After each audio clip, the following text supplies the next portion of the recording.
Hello, welcome to the coronavirus show for 2020, April 20th. Today's theme is something along the lines of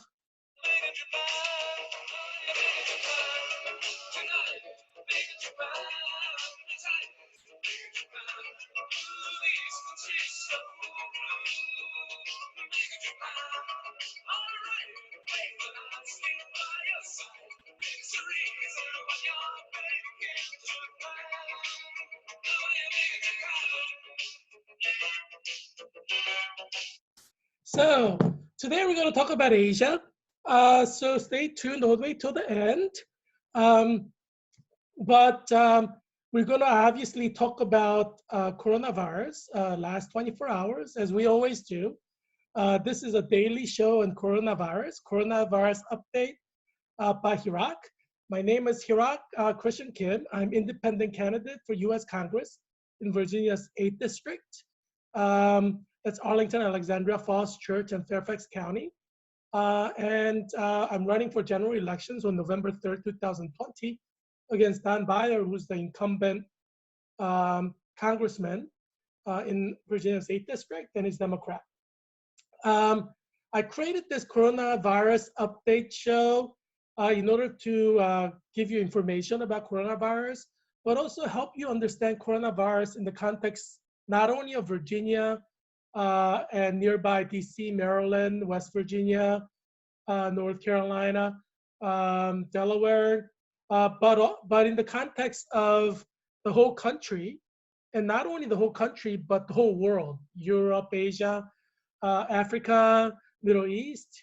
And so today we're going to talk about Asia a little bit, and I think you'll enjoy today's show and also learn something new that you can share with others. And also it'll give you some context and understanding of what coronavirus is doing, how it relates to other cultures. So it will advance you multiculturally. So today's show is not to be missed. We're going to go to today's daily death count. Good news. Good news is that death rate has gone down a little bit. Yesterday was over 1,700. Today it's under 1,700, over 1,600. So it's going down, a little bit, which is always good. So yesterday we had 40,666. And it went up 1,629 to 42,295. So that's a lot of people. I mean, 42,000, that's, I think, the size of Ohio State University, right? Yes, some of the biggest universities have that number of students. So it's a large number of people dying, and many cities don't even have that many people. And so it is very sad because these are Americans who've died and fellow Americans. So it's very, very sad. We are connected by our citizenship to the United States of America. So we mourn when other Americans die in tragic pandemics like COVID-19. Confirmed cases stay relatively the same at going up around 30,000, close to 30,000. So it was yesterday 759,118. Today, the total number of confirmed cases is 786,638. I understand that there's some good news in Maryland, just talking about confirmed cases.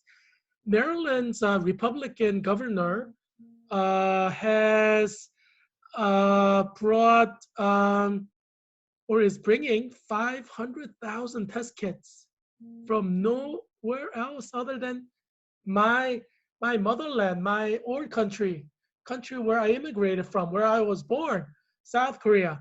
They're considered the gold standard of coronavirus testing, and they have created a lot of test kits. And they have found a way to mass produce them. And so, Maryland's Governor Larry Hogan has bought 500,000. I, as a person of Korean descent, Korean American, would encourage every state to buy these testing kits, 500,000 testing kits, whatever you can do to make situation better for your state, why not? And South Korea is an ally of America. So pouring money into South Korea is not like you're building weapons for the enemy, you know? So yeah, you could comfortably invest in South Korea, purchase this stuff. Obviously, the best thing, in my opinion, is for American companies to make all these testing kits so that the cash stays within the United States of America. But since we have a given situation where American companies are not pulling their weight and producing things that we need right now in our national emergency, we do need to look elsewhere. But if we can help it, let's not give money to our enemy countries. South Korea is an ally country. But as I said, you know, hopefully some enterprising American citizens out there in Virginia will produce enough test kits for Virginia, become a millionaire in the process. Come on, what are you guys doing out there? There's money to be made. There's demand. All you have to do is come up with the supply and you become an instant millionaire. I mean, doesn't make sense. There's all this money to be made and you're throwing it away. Geez, don't be eating bonbons at home, watching TV, you know, watching reruns. You know, you can start your own company at your, you know, in your house. Start, you know, I don't know what kind of machines you need to make these equipments, but start your own little factory in your garage. You know, you could become an instant millionaire before this COVID-19 is done. You know, every tragedy has an opportunity. Why should you not take this opportunity and make millions of dollars by producing, fabricating, making, you know, PPEs or whatever is needed right now to fight COVID, testing kits? Obviously, it has to be legit. You don't want to be producing faulty ones because you want to be helping America, not hurting America. But you can help America and become a millionaire. Why not? You people out there in Virginia, Alexandria, Arlington, Falls Church, Fairfax County, come on, get off your butt, start something, start creating stuff that's going to help America, and we'll make you a millionaire, right? So no time to be wasted. Find your self-efficacy. Become a part of the solution, not part of the problem. See why I'm running for U.S. Congress in Virginia's 8th District? I'm a motivational speaker as well. Some of you are probably already getting up from your sofas and trying to produce stuff, you know. Yeah, so you should vote for me on November 3rd, 2020, because I will lead Virginia's 8th District into the promised land. I will empower you in ways you didn't think you could be empowered. I will empower your children and your grandchildren. If you vote for me on November 3rd to be your congressman, I will upgrade everyone in this district. Yes, as I'm already doing now through this show, and watch this show every day. And you will become more erudite because of this show. And you will become more informed of COVID-19. And this show will help you survive COVID-19 because I give you information from all different kinds of angles: social, public health, nursing, social scientific, historical, literary, sociological, geographical, diplomatic focus. Just look at the episodes from before and you know what I'm talking about. And so catch up on reruns. Obviously, you know, these things can help you, give you information, and knowledge is power. And knowledge is the new oil, new gold of this the century. It is the leading currency. Well, the price of oil is going down. It's like in the negative right now. So maybe we can't really talk about oil being a currency, you know. But gold certainly is. It's a timeless currency since a long time ago until now. Gold always has been a currency. Excuse me. So now we're going to go to Asia. As I promised, Asia is a mystery indeed. You know, people call the 21st century the Asian century. Some of you have heard this on TV. Those of you who are in the business world, you could probably not spend a day without hearing that, especially in the turn of the century, in the early part of the 21st century. This 21st century was talked about as the Asian century because China started to produce everything. America used to be king of production, and then President Bill Clinton, opened uh, China up to trade, and then basically all of our factories start going bankrupt because, if the Chinese could make coat hangers for 1 cent per coat hanger, and it costs us $1 to make one coat hanger. Obviously, who's going to buy from whom, right? Because labor was very cheap in China. So American coat hanger factories went bankrupt. Every industry went bankrupt, and then Chinese started mass producing because they could sell good things cheap. Um, and so President Trump came into the scene and he raised tariffs left and right. That's the way you protect the American economy, right? Because if the product is cheaper, they're going to buy it from other people, right? And President Trump was fair. People talk about President Trump sticking tariff on just China, but that's not true. President Trump hit Germany with tariffs. President Trump hit Canada with tariffs. President Trump was a racist, not a racist, but a non-racist. I don't know what's the term here. He treated everybody the same. Like he treated everybody the same because he slapped everybody with tariffs. So yeah, he is probably the most racially equality president because he slaps everybody with tariffs. Asians, white people, black people, Hispanic people. He was like handing out those tariffs left and right. He treated everybody equally in the hitting of tariffs. I don't know why people are calling President Trump a racist because he's probably the least racist president in the history of the United States. I mean, find me a president who hit every single country or countries representing every race. Or let's put it this way, every race is represented in the countries which were hit with tariffs by President Trump. So he is equality president in terms of tariffs. So I don't know why people are calling him a racist.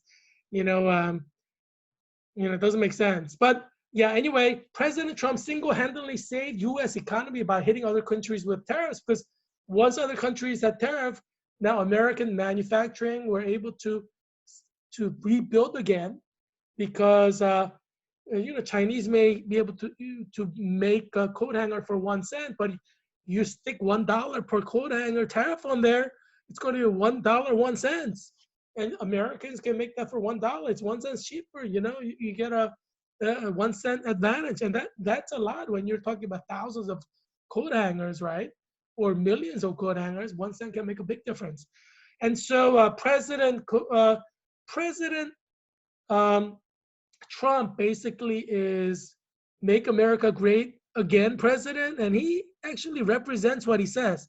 You can say a lot about President Trump, but he's no liar, and you can say a lot about President Trump, but he actually cares about America. He wants America to be the manufacturing king. And that's why I voted for him 2016.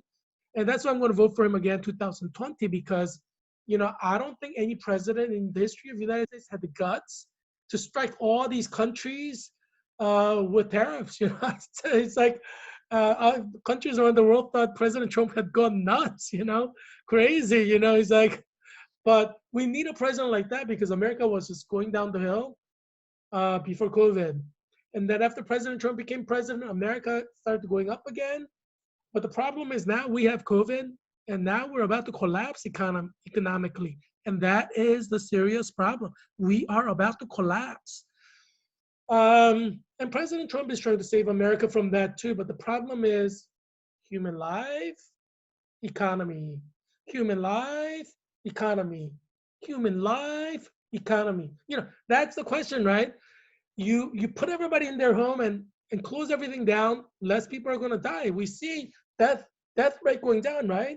I mean, we hit like over 4,000, but because everybody is stuck at home, now people are not getting as much infections, except for those people who are sneaking out, your children who may be sneaking out at night, or whatever, they may be spreading infections. But if you're staying home, you're not spreading infection, you're not getting infected, you're staying at home.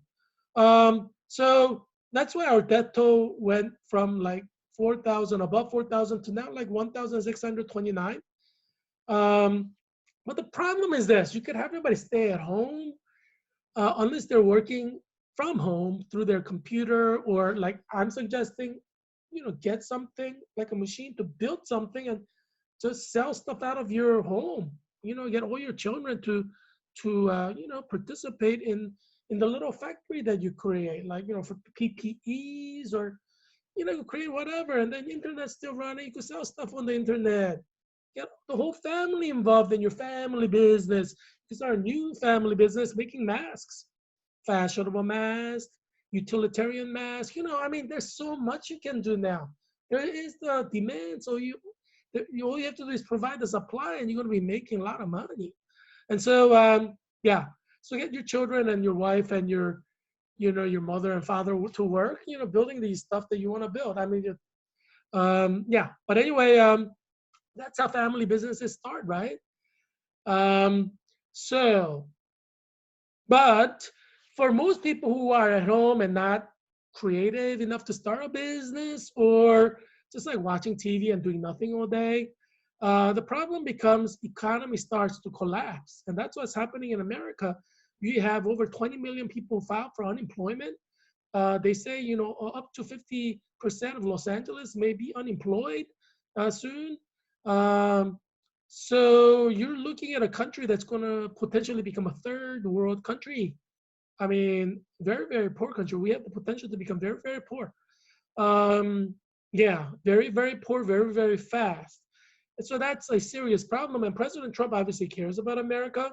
So he wants to open up America, because even if some people die, and people will die when you open up the country, because this is a pandemic without a vaccine, without a cure, so you're going to expect people are going to die. But the other side is, if you don't open up some of the work, economy can collapse. So that's what every governor has to struggle with. And President Trump is smart to listen to my advice and not make this a federal thing, but let every governor decide. Because if the governor goofs up, messes up, President Trump, he doesn't have to take the blame. All the governors who mess up take the blame. But the flip side of that is, if governors are successful, they'll take the credit. They could be president in a few years, and that's how it works. Survival of the fittest, right? This is welcome to the jungle. Yeah, so there are 50 governors. Those who suck, to use the colloquial language, will bring their state to ruin with a lot of people dying. And those who are good will prove themselves to be good, to the extent that they will become national heroes. They'll probably become president of the United States in a few years. Obviously, we're too soon to tell. We got to see a couple of years later what happens. 2 years later, let's see which state has population reduced by a few million. I don't know. Hopefully, we don't have any states that have a couple million people die of COVID, but it's definitely possible, because there's no cure, there's no vaccine, and it's highly infectious. And if it becomes more virulent, like more infectious or more deadly, then obviously you have millions of people dying. It's just a logical deduction. Yeah, but some people may start dying of starvation if there's no food. If the food chains get interrupted. I had an episode about that, several days ago, so you can watch that episode on COVID-19 update by Heerak. It's a daily show. Subscribe to the YouTube channel. Tune in every day. You learn something new every day. So today we're going to talk about Asia. Why is this the Asian century? COVID-19 is putting a new spin on the concept of the Asian century. Because now you see all these people dying in America. 42,295 people have died. And currently we are at about 1,629 people dying every day. Hopefully that gets reduced, but rationally speaking, it's probably not going to be reduced too much. It may even go up a little later this week, or it may go up by a lot. We have to see. But it seems like for some reason, COVID-19 is just biting into America, and just chomping away. But that is not happening in Asia. You see, I mean, that's the strangest thing in the world, because you know how in the beginning of the virus, people were saying COVID-19 does not discriminate? Obviously it does. Because look at the numbers here, right? Proof is in the pudding, just to quote Eminem. The proof is in the pudding. Um, yes, China, a country of over 1 billion people, only had 83,826 cases since December. December. Now, the total number of deaths is only at 4,636. Geez, we got that in 2, 3 days. Or a few days ago, we got that in 1 day. 1 day. Yeah. Now, so China's number one in Asia, and it has 1 billion+ people. 1 billion people plus, more than that. And it's only 4,636 deaths. Another country with over 1 billion people, India, they only had 18,539 people getting it, and only 592 deaths. Now, I teach in India. I'm an adjunct professor in India, and I've been for a long time. So I go there to teach, often.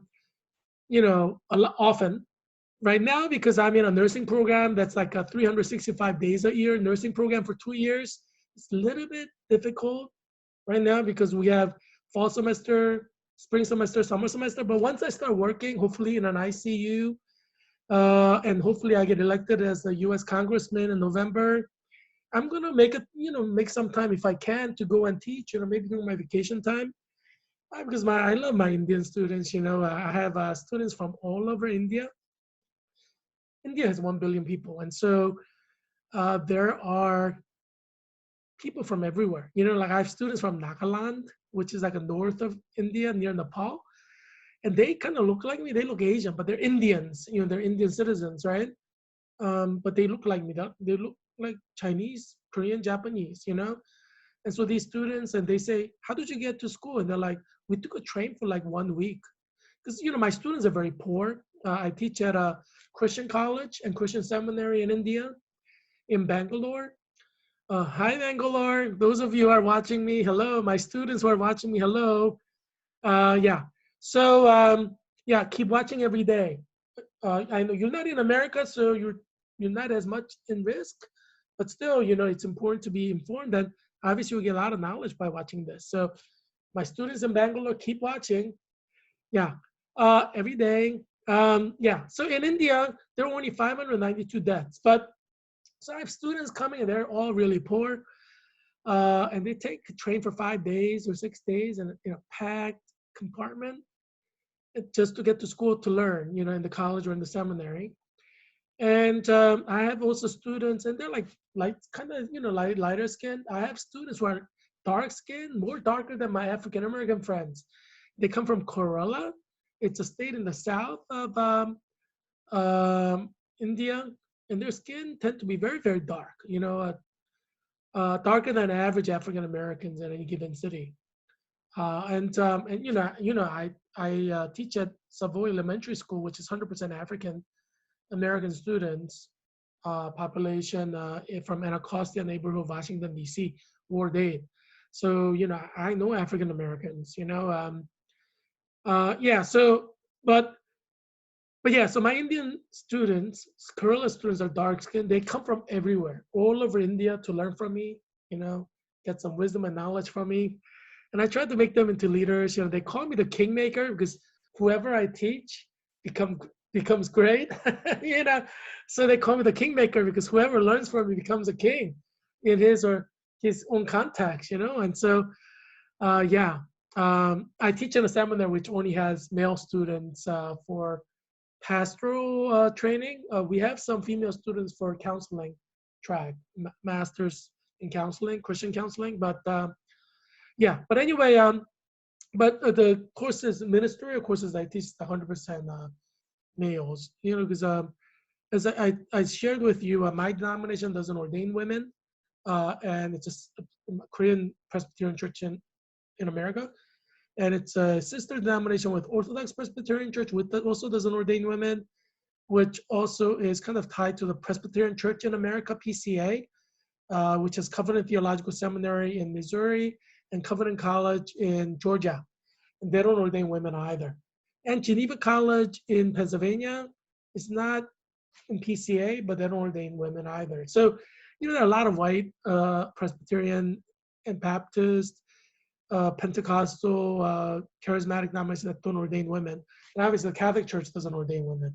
So 1 billion Catholics around the world, regardless of which country, there's going to be no women priests.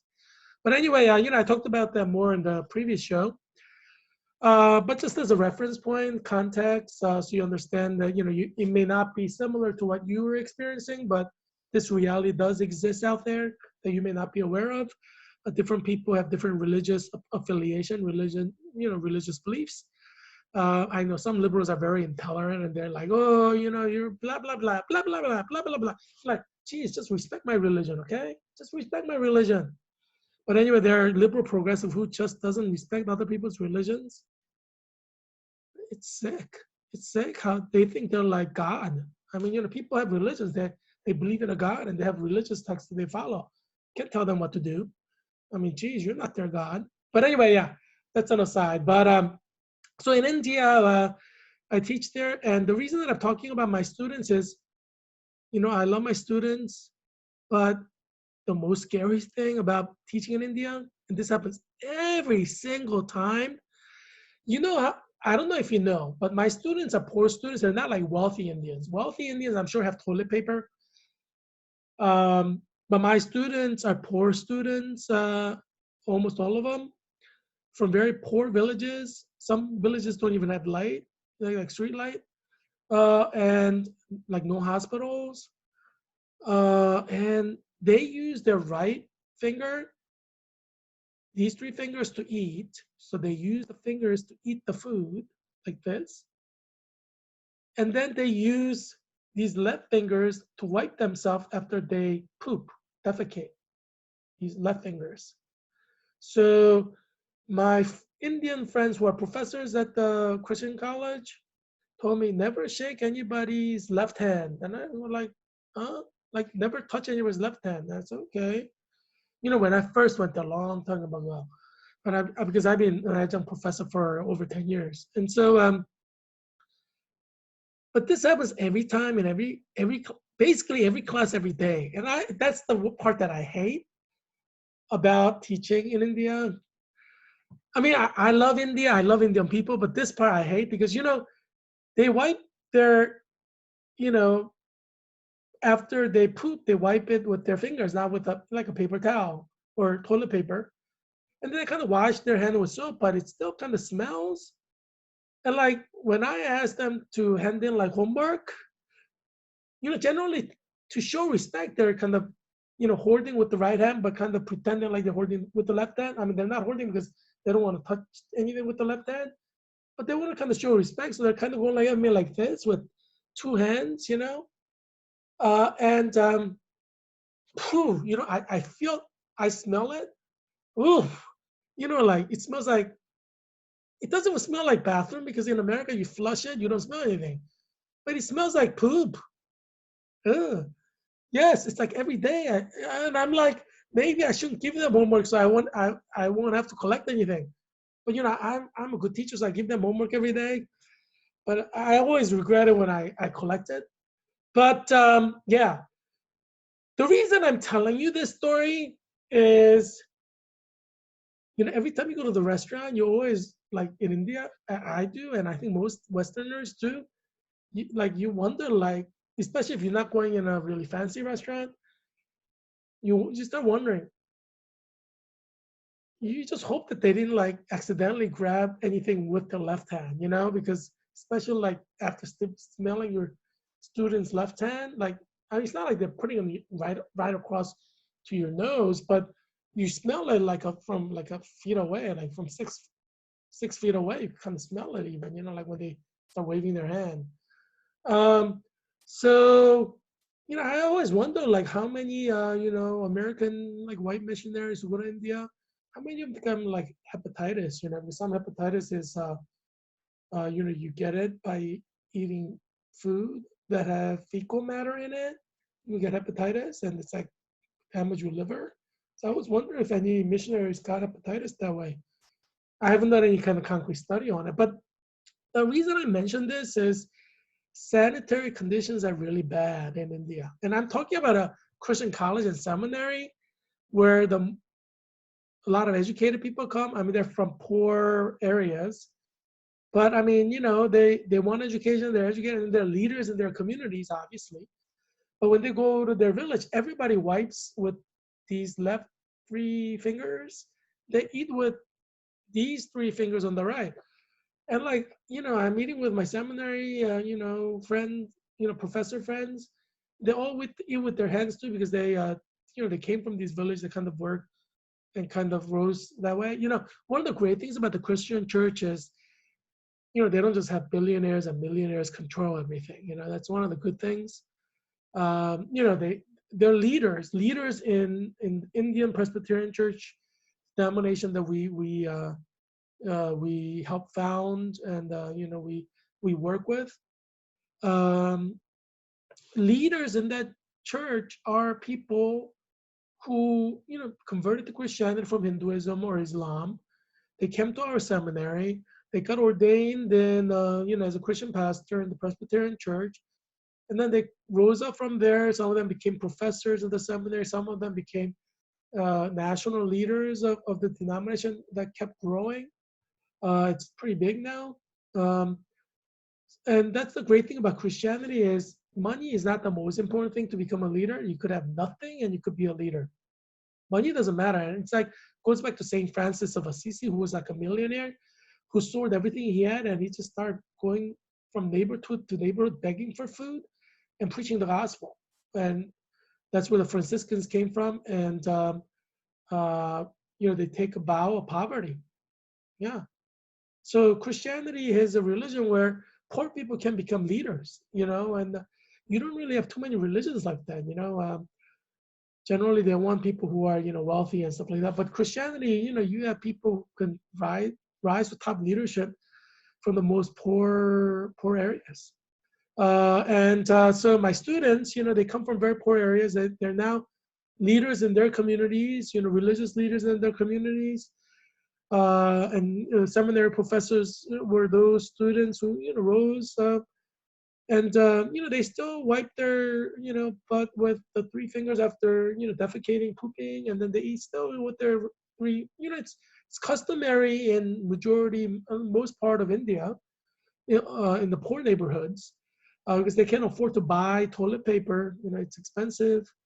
And so yeah, but so it is highly contagious in India. I would say in normal situation, but look how many people are getting COVID. Look at how many people are dying. And we're talking about a country that maybe even 30% of the country or more that's just, infection prone at wherever you go. Oh my gosh, a lot of missionaries get sick, just going to India, they get sick. They get infected with things. But just by being there, and so eating the food and everything. So obviously, it probably doesn't happen if you're in wealthy areas or with the Brahmin, with the wealth class in India. But if you're hanging out with the poor and the disenfranchised in India, yeah, you're gonna get sick. You're gonna get sick because there's a lot of bacteria, germs everywhere. But even in India, where infection control is very, very bad, only 592 people have died so far. And we're talking about a population of a billion and many places with no hospitals at all. So if you get COVID, you die. Ventilators? What ventilators? Like, how are you going to find ventilators? In some place, you could travel 50 miles, you will not see a ventilator. Travel 150 miles, you still will not see a ventilator. Yeah. So, and so, what does that mean? It's the Asian century. For some reason, Asians are lucky. Chinese only have 4,636 people die. India only have 592 dying. Now, tell me that this COVID-19 does not discriminate. I mean, this looks like discrimination to me. I think COVID-19 is a racist. I mean, think about this. COVID-19 obviously likes Asians. It's not infecting and killing Asians. It's a racist virus. COVID-19 is a racist virus. Uh, for Asians, it's an Asian century. They're not dying. They're just like working. Everybody's going to work right now in Japan. Every single person is going to work in Japan. Not a single person is not going to work in Japan. Not a single person. Everybody, 100% of the people are working now. They wear their little mask. It's not even N95 mask. They just wear their like government issued mask, which is like a standard mask that you see when you're walking around in Arlington. Now, schools are closed in Japan because they want to protect their children. And generally, in Asian families, grandparents are at home. They're not in a senior home. So that may also explain why death rate is low, because in China or India or Japan or South Korea, Pakistan, grandparents stay at home. So, I mean, obviously the family take care of them, and they really don't have a chance to get sick from COVID. I mean, how are they going to get COVID in their home? Yeah, so maybe that's helping. And maybe it's a social factor, cultural. But I still think COVID-19 is a racist virus. I mean, it's obviously favorable to Asians, looking at the statistics. So maybe I, being Asian, 100% Korean by blood for 5,000 years, should not be complaining that COVID-19 is a racist which seems to favor Asians. But, I mean, I'm now an American. I'm in America, and it hurts me to see Americans dying. This is my country. This is my destiny. That's why I'm running for U.S. Congress in Virginia's 8th District. I represent everyone in Virginia's 8th District. Vote for me, November 3rd, 2020, for U.S. Congress. But let's look at the numbers. Obviously, COVID-19 is a racist virus. It loves Asians. For some reason, it's not killing too many Asians. Japan, as I've said, everyone's going to work in Japan. I assure you, Japanese economy is getting better and better, better and better. They probably will have like 10% growth this year, especially because like they're producing and working when European countries and America workforce is down.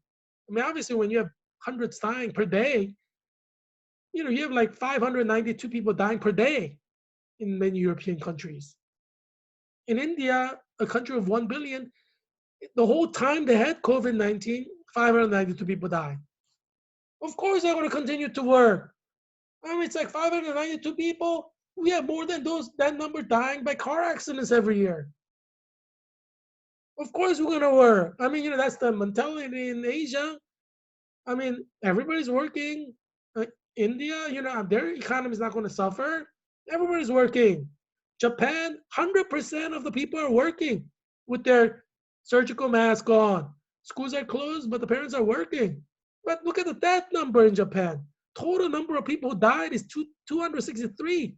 Geez, more people died just like by some random object falling from the tree or something, right? I mean, 263, that's like nobody. That's like nothing. Nobody's dying, basically. You probably don't know a single person who died at that number. 263 people died in the country. Where? I mean, South Korea is the same. They only had 10,683 cases. Right, the size of the country is similar to like Spain or Italy. I mean, they only had like 237 people die. And Italy, they have like over 500 dying every day. Of course, you're not going to go to work when 500 people are dying every day. But in South Korea, this the whole time, only 237 people die. So yeah, of course, people are going to work. 60% of the population turned out to vote in the parliamentary elections a few days ago. Yeah, they're doing everything. They're working and working, making money. They're producing stuff. Why do you think Maryland Governor Larry Hogan got 500,000 test kits from Korea? Because they're all working there, making money. Yeah, they're making a lot of money. I mean, these Asian countries are getting fat and rich over COVID because they're making stuff American companies are not making. All the accounts that American company used to have, factories used to have, now Asians are picking up. American beer, what? Factories are shut down. So where are they going to get beer? China. China has beer. Yeah, yeah. I mean, I don't know how good Chinese beer are, but they have beer. It's probably not as good as German beer or Belgian beer, but hey, they're suffering from COVID right now. A lot of their factories are shut down. People who want beer have to get it from somewhere, so they're going to get it from the Chinese. You know, um, you know what they say: beggars cannot be choosers. If they want beer, there's no beer coming out of these beer countries in the West, which make great beer. Then they have to go to countries that make beer that's not so good. I don't know. I'm not going to say Chinese beer isn't good. I just don't know what Chinese beers are like. Some people may not even think Chinese produce beers, but they do. They produce everything. It's a big country, over 1 billion people. There isn't anything they don't produce. Yeah. But anyway, so Asia is getting really, really wealthy right now because they're making stuff, they're selling it to countries. They're still stealing all the accounts from all the European countries and America because the companies are closed. They're not making anything. But by the time COVID is done, they'll have 100% of the accounts, around the world.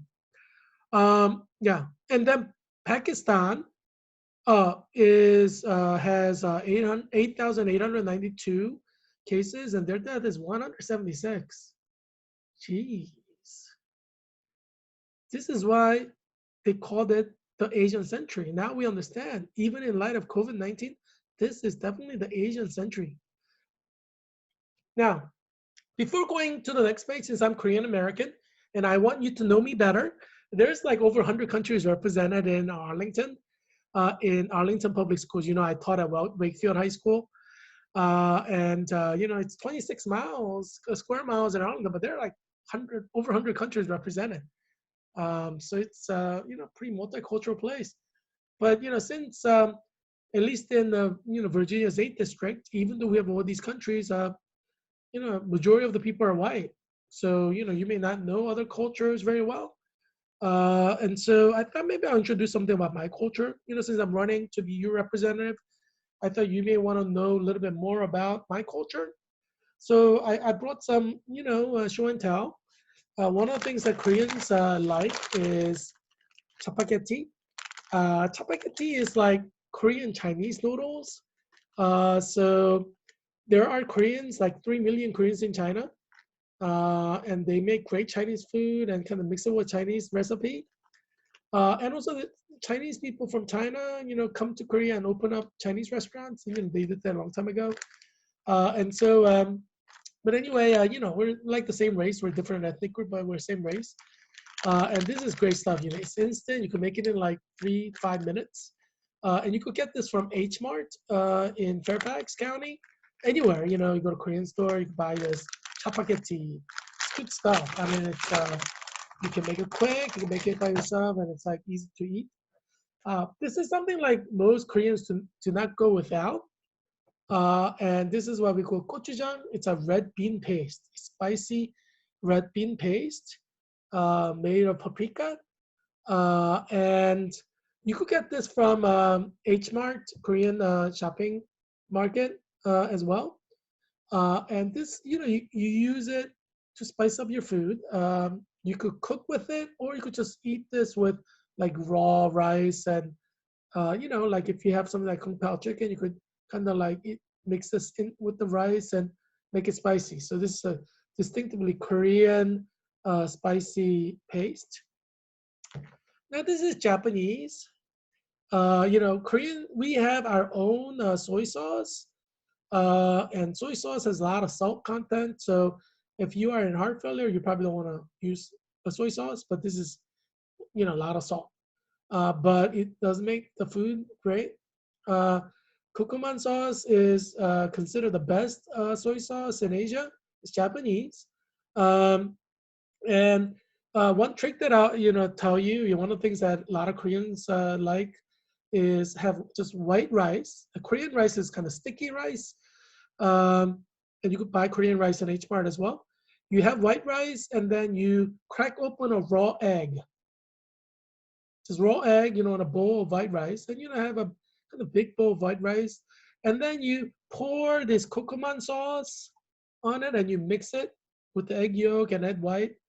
It's pretty good, pretty good. I mean, it kind of looks gross, but I grew up eating it, so it doesn't look gross to me. But if you're like a white American who've never tried this, it may look a little gross.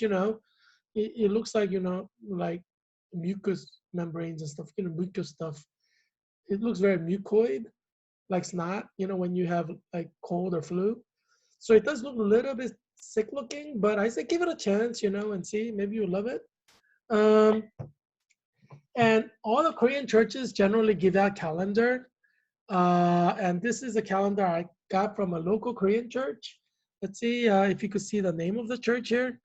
And so, yeah, can you see that? And so, yeah, so this is a nice calendar, and this is for month of April. And so it's in Korean words look like that. Yeah, so if you want a free Korean calendar, just go to like Korean church in last week of December. And you could go with your Korean friends. And generally they hand out their calendar in the last week of December, first week of January. So yeah, get a free calendar, pretty high quality. Yeah, you could see how the Korean churches are as well. And obviously this is something you can't do without if you're a Korean American businessman. It's the yellow pages for Korean businesses for Washington, D.C. area. And so, yeah. So, yeah, of course, being Korean American, I'm tapped into the Korean American community here. So, yeah. And then this is a newspaper, Korean newspaper that Koreans like. And this article is from, this particular newspaper is from December 27. Can you see that there? December 27.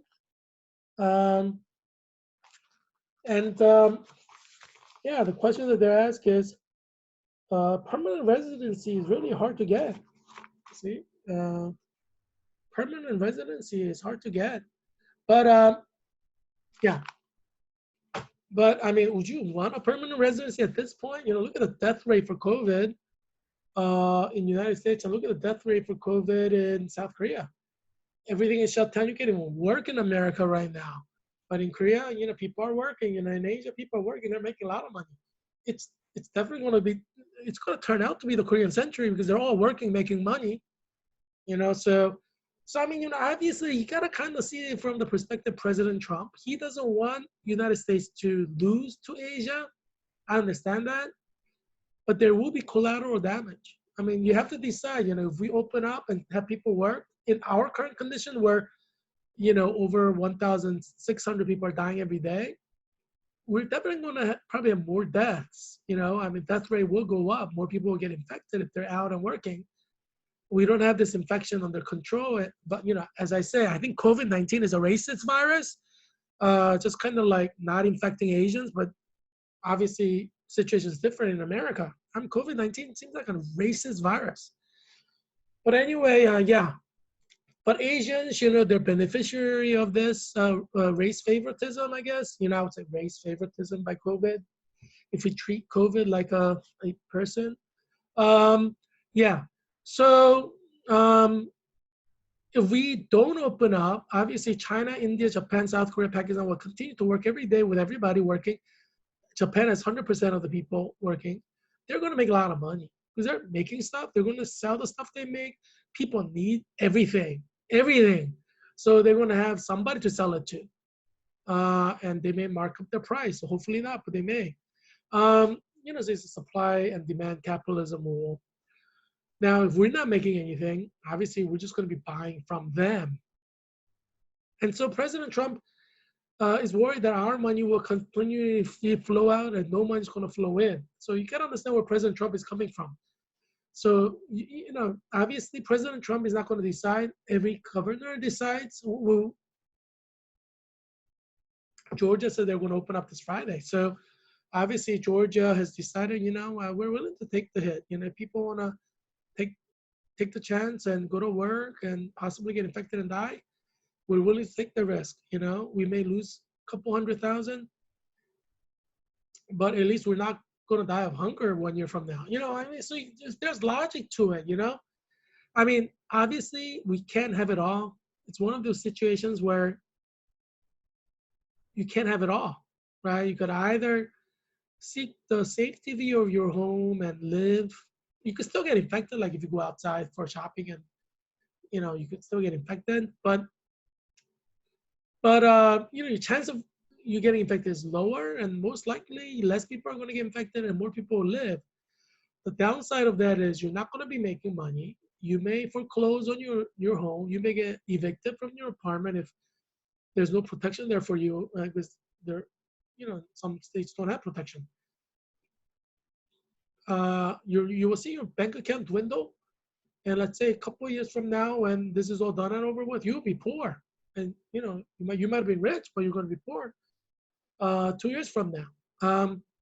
So because Harvard University is encouraging social distancing until year 2022, and scientists say they're not going to come up with any cure, they're not going to have any vaccines for 2 years. So obviously, COVID-19 seems like a racist virus.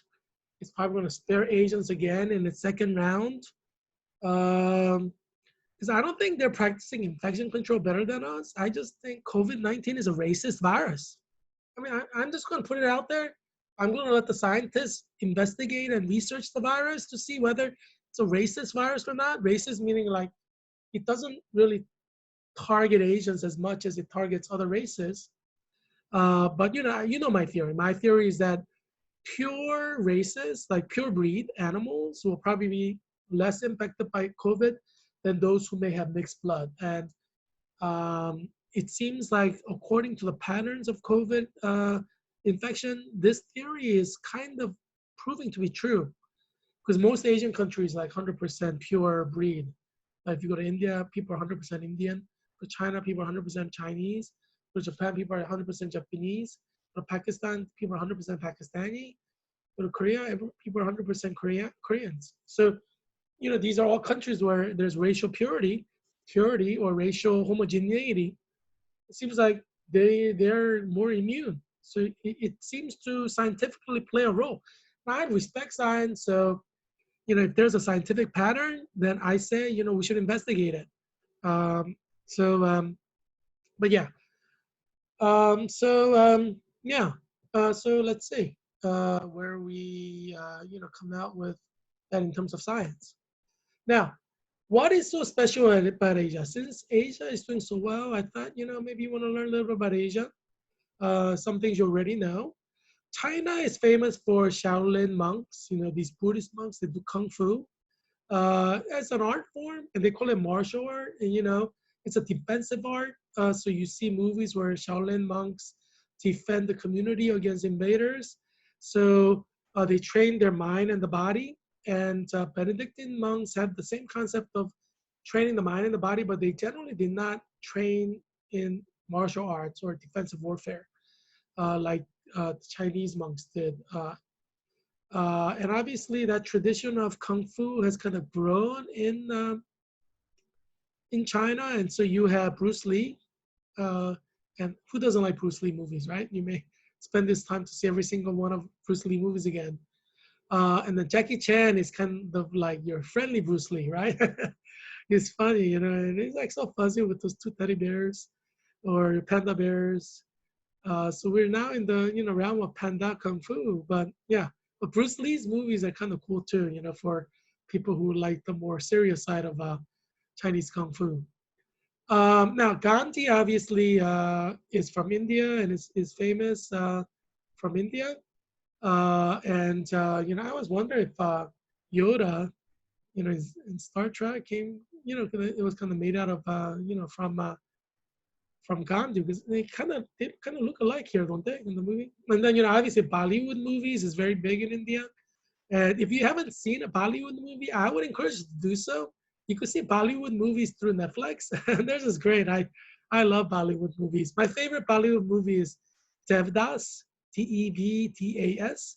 So yeah, I mean, watch a Bollywood movie this week. We're a multicultural country. Explore different cultures, and you can do that through movies, right, in the comfort of your home. Japan, obviously, the most famous period in Japan is Tokugawa shogunate. You have the shoguns, or kind of like the warriors. That period ended in 1868, but they say that spirit of the shogunate continued on and was instrumental in building the Japanese empire that dropped the bomb in Pearl Harbor. Yeah, so Japan is kind of seen as a warrior culture because of their shogunate period. It's a long period, right? 1603 to 1868. And that's the Japanese flag, Empire of Japan with sun radiating forth. And on the top, you have the picture of President Trump with North Korean President Kim. And President Trump, I respect him because he took steps, major steps that other presidents did not take. It takes courage to take steps like that. So in the example of North Korea, the rapprochement, and President Trump is no weakling, right? He's a tough guy, but he wants to create a stable world, stable America, where America is secure. So he is kind of approaching things strategically. So I praise him for that as well. Well, I hope you enjoyed this show. Tune in tomorrow, the same time to watch, or similar time, to watch tomorrow's episode. I hope the show COVID-19 update with Heerak helps you. It helps you become more informed and knowledgeable. And most importantly, I hope that my show will help you and your family survive COVID-19. Be well. See you tomorrow.